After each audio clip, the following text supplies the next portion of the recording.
Bien, muy interesante la entrevista con el doctor Eduardo Bianco. Ahora vamos a conocer cuánto fuman los uruguayos.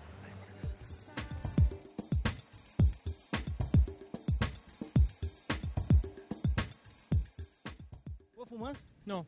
¿Sabés los daños que causa el cigarro más o menos? Sí, problema a los pulmones, esas cosas. Le afecta las vías respiratorias. Y se le tapa los pulmones, las arterias. Causa muchos daños, o sea, en los pulmones, o sea, te puede producir cáncer. ¿Vos fumás normalmente? Fumo. ¿Y sabés qué te perjudica el fumar? Yo sé todo lo que me perjudica y lo quiero dejar porque me da asco.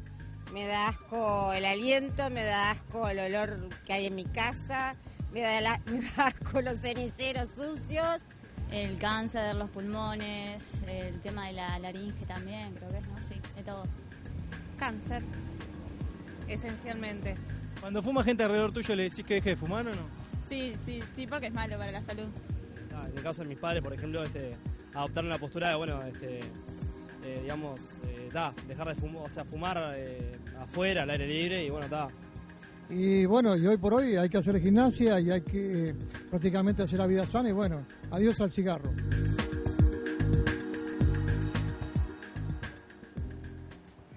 Muy bien, creo que hay otros aspectos a destacar en lo que se refiere a este problema de algunas consecuencias del tabaquismo que no manejamos. Acelera, como ya se dijo, la aterosclerosis, pero también es importante todo lo que tiene que ver con las infecciones bucales, caries, mal aliento, también lesiones malignas de boca, sobre todo en aquellos que son fumadores de pipa, disminución del apetito, que ya estaremos hablando de este tema con Virginia Natero, gastritis, úlcera, enfermedad por reflujo gastroesofágico, enfermedad de Crohn, disfunción eréctil en los hombres, mucho cuidado, cataratas, agravación también de los problemas de diabetes. Y como también por ahí se mencionó, obviamente que el fumador, convierte en fumadores pasivos a su entorno y entonces los hijos de padres fumadores tienen mayores posibilidades de infecciones respiratorias, mayores posibilidades de ser a futuro fumadores.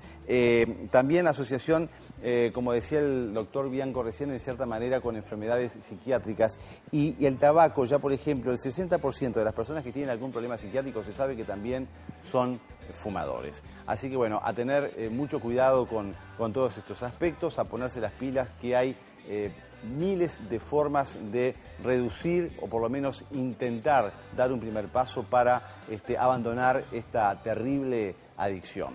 Nos vamos ahora con Marianela, que como siempre está acompañada de Gastón. Sí, ahora estamos con Gastón Yosia, que nos va a explicar algunos ejercicios para aumentar la capacidad pulmonar de aquellas personas que son exfumadores hoy, ¿verdad, Gastón? ¿Cómo andás? Bien, buen mediodía. ¿Todo bien, Gastón? Bien, todo bien. ¿Sabes que se me viene a la mente ahora una pregunta que es si aquellas personas que han dejado de fumar pueden recuperar su estado físico? Sí, bueno. Bien, es una pregunta es difícil de contestar. Va a depender un poco de cómo realices la actividad física. Depende un poco de la intensidad y la frecuencia con la cual realices. De cualquier manera, como hablamos fuera de cámara, sí, es importante la actividad física en la parte preventiva y en la parte formando parte del tratamiento de esta drogodependencia. Lo que pasa es que ya el ejercicio de por sí motiva o ayuda, ¿verdad?, al abandono tabáquico. Claro. Eso está demostrado también. Sí, hay cuatro elementos fundamentales en esto. Primero, disminuye lo que es el síndrome de abstinencia y las ganas de volver a fumar. También disminuye la ansiedad y la depresión que también se asocia al dejar de fumar. Claro. Lo otro que también hablamos, ¿no? Uno deja de fumar y por esos cambios metabólicos aumenta de peso. Entonces, tener un gasto energético, un gasto calórico, sirve para que no aumente tanto de peso o para que se mantenga en peso. Obviamente el hecho de hacer ejercicio no justifica que se siga fumando, porque yo hago ejercicio, según hago ejercicio, sumo todos los aspectos positivos que implica la práctica de ejercicio, entonces eso lo compenso y sigo fumando. Claro, y además, exactamente, es muy bien la pregunta, podría aumentar el riesgo, porque una persona que tiene un factor de riesgo cardiovascular y que realiza actividad de moderada a intensa puede aumentar el riesgo de un evento coronario agudo. Y lo otro también es interesante, que sobre todo en pacientes, en personas jóvenes, ¿sí?, se ha visto que los que realizan actividad física competitiva o de intensidad moderada o intensidad alta tienen menos riesgo de desarrollar el hábito tabáquico. O sea, hay una relación inversa, ¿no? O sea que es un factor preventivo para esta drogodependencia. Muy bien, gracias por tus consejos. Muchas gracias. Gracias a ustedes. Nos vemos en la próxima. ¿La pausa? Vamos a la pausa y ya volvemos. Doctor en Casa es una presentación exclusiva de Asociación Española, primera en salud.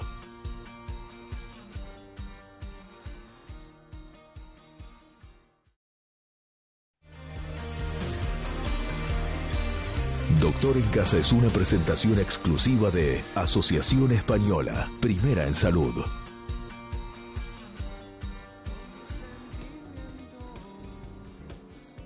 Muy bien, volvemos con Doctor en Casa, pulmón en mano, para recibir a Virginia Natero. ¿Cómo te va? Bien, bárbaro. ¿Cómo andas, Virginia? Te recibimos a puro pulmón. A puro pulmón, ahí está, pero oxigenado, cero tabaco acá. Bien. Cero Limpito. tabaco. Ahí está, limpito.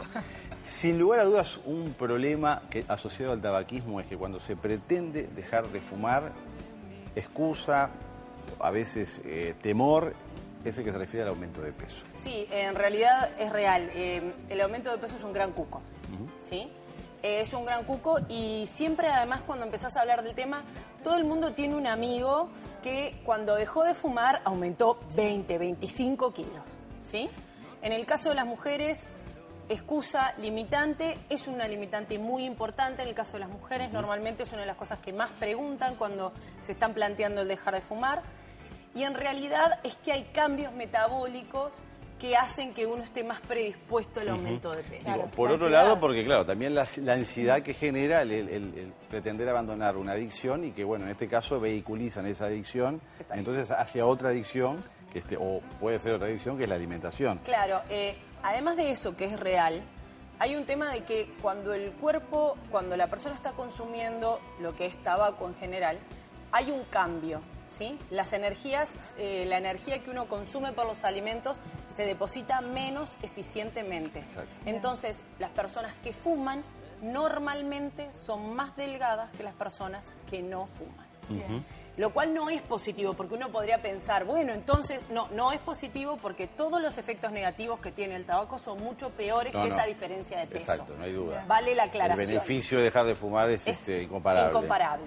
Entonces, lo que se busca en estos casos es asegurarnos que no tenemos, si hay un aumento de peso, no sea excesivo. Se habla entre 2 y 4 kilos en condiciones normales, que después, con el paso del tiempo, se vuelve a la situación anterior, se vuelve al peso anterior.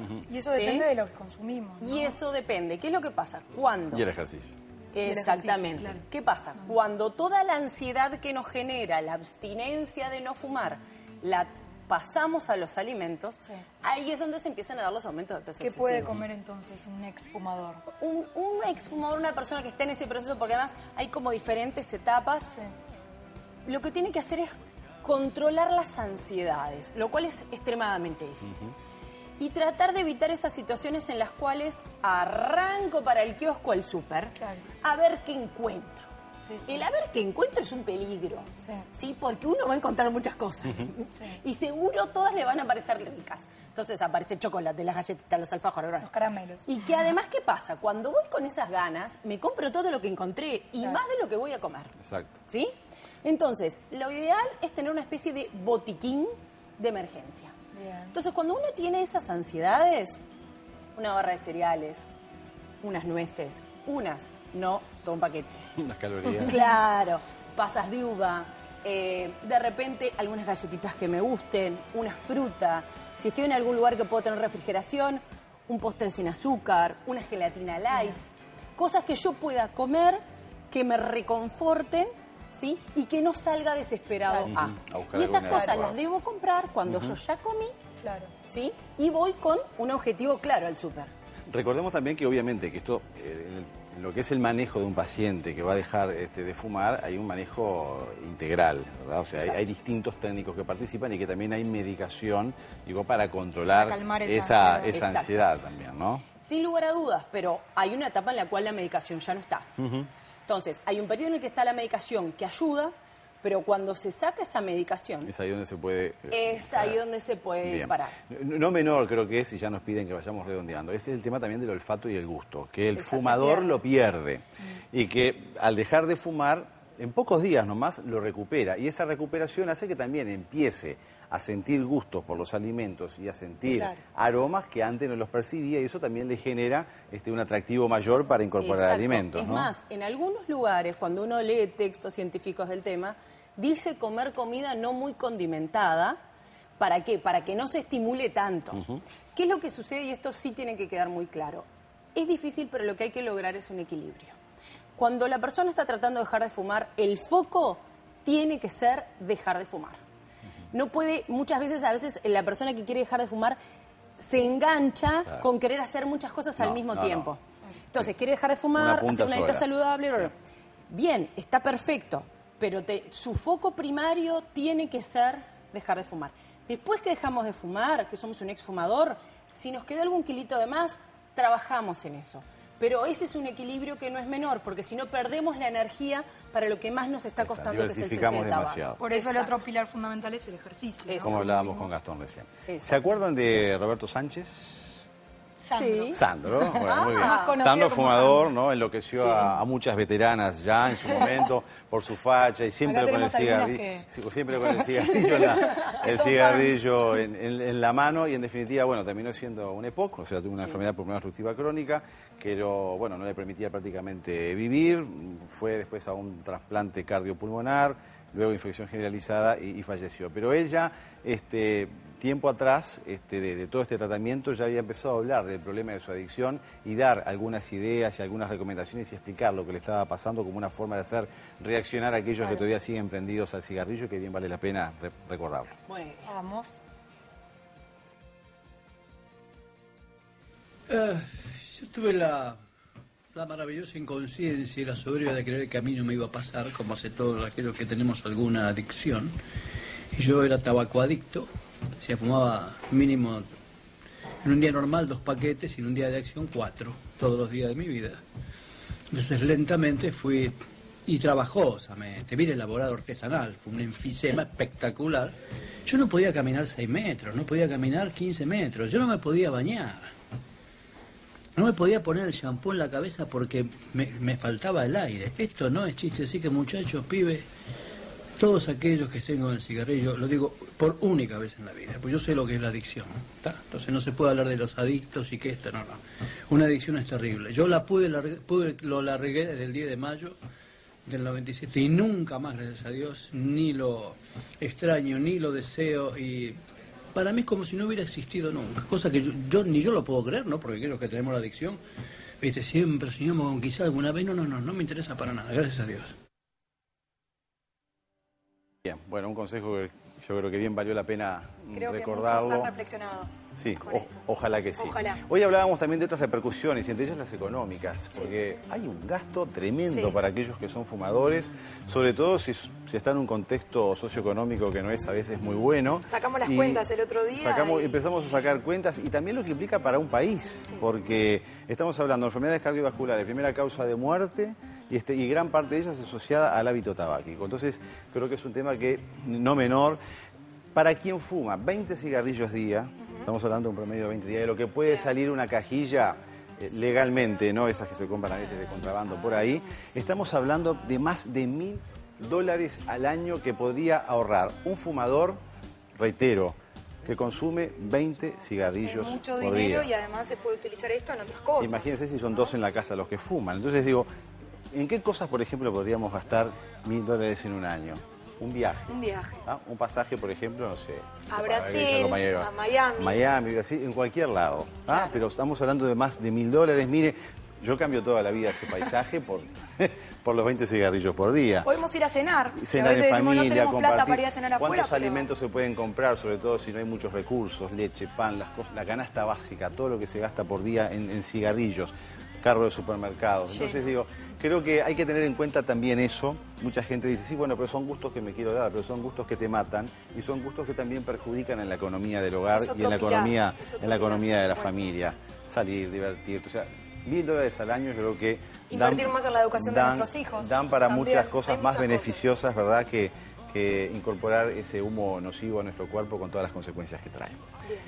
dr@montecarlotv.com.uy, el correo electrónico que se pueden comunicar con nosotros. En redes sociales, Facebook y Twitter nos pueden seguir. Pausa, ya volvemos.